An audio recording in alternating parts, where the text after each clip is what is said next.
je me bats chaque jour, jour et nuit, parce que je trouve qu'il faut vraiment la bravoure la plus infinie pour que nous puissions mettre en place la gouvernance publique.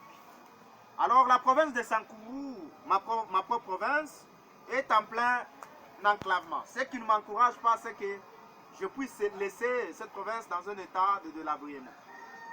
Il y en a d'autres parmi les politiques de cette province qui sont en train de dire que cette province est une province la plus pauvre en ressources naturelles. Par contre, la province de Sankourou n'est pas une province pauvre en ressources naturelles. Sachant que je suis un grand révolutionnaire politique, je suis le lion politique de Bakouankoto, je suis du Sankourou, je ne trouve aucune paix de pouvoir me prononcer aussi longtemps que je suis un patriote congolais et que j'ai le souci le plus majeur de pouvoir défendre la patrie congolaise.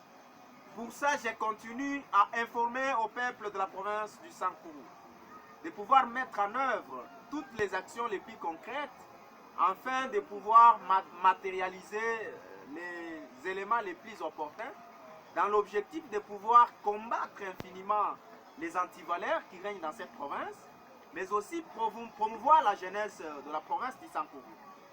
Croyez à ma réincarnation de Patrice Emery Lumumba, croyez à ma nature politique, croyez à ma logique, bien que je suis la voix des sans-voix.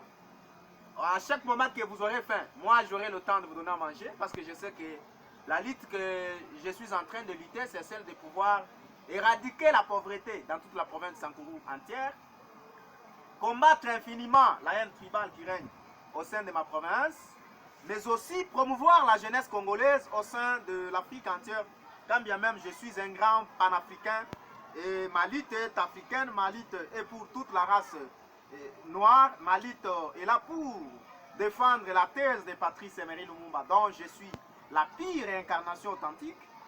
Pour ça, je continue à informer à M. Nanga, bien qu'il est imbécile politique, et il connaît que lorsqu'il est en train de gronder, il est en train de violer la Constitution, et nous en train de lui voir ou de le regarder, nous devenons comme si que nous n'avons pas à dire, mais il se trompe.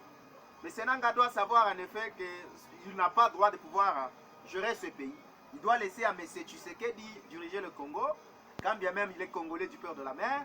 Et M. Tshisekedi, bien qu'il est le premier président compétent de toute la nation congolaise, et il est le premier à défendre ce pays jusqu'à tel point que le Rwanda a signé l'accord le plus solennel pour le monde entier, afin que ce du président puisse continuer à gérer favorablement la République démocratique du Congo, notre bon pays.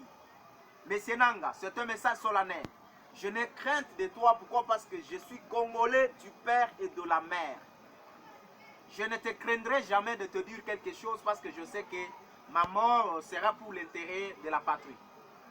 Je ne suis pas politique pour courir derrière toi, Nanga.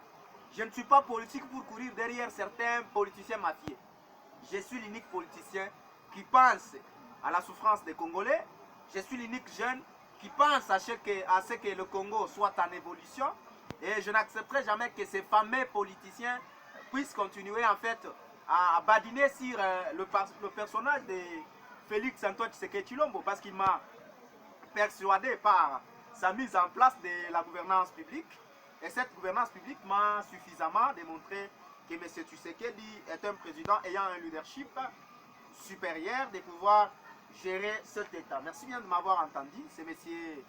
Clément Bapile, la réincarnation authentique de Patrice Emery Lumumba, le jeune révolutionnaire de la province du Sankourou. Merci.